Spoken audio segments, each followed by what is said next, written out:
اعوذ باللہ من الشیطان الرجیم بسم اللہ الرحمن الرحیم عن ابن عباس رضی اللہ عنہ قال قال النبی صلی اللہ علیہ وسلم نعمتان مغبون فیہما کثیر من الناس الصحة والفراغ۔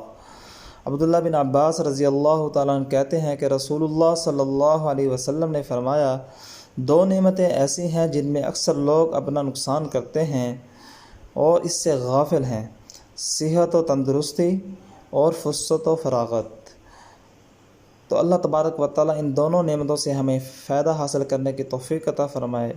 حدیث پاک کا مفہوم ہے کہ 5 چیزوں کو 5 چیزوں سے پہلے غنیمت سمجھو۔ اس میں یہ بھی ہے کہ صحت کو تندرستی سے پہلے، صحت اور تندرستی کو بیماری سے پہلے غنیمت سمجھو، اور فرصت کو مشغول ہونے سے پہلے غنیمت سمجھو۔ ایسا نہ ہو کہ بیمار ہو جائیں پھر نیکی نہ کر سکیں، ایسا نہ ہو مشغول ہو جائیں اور پھر ہم نیکی نہ کر سکیں۔ اگر ابھی تک آپ نے ہمارے چینل کو سبسکرائب نہیں کیا تو بھائی سبسکرائب بھی کر دیں اور بیل آئیکن کو بھی پریس کر دیں تاکہ ہر آنے والی نئی اپڈیٹ آپ تک پہنچتی رہے۔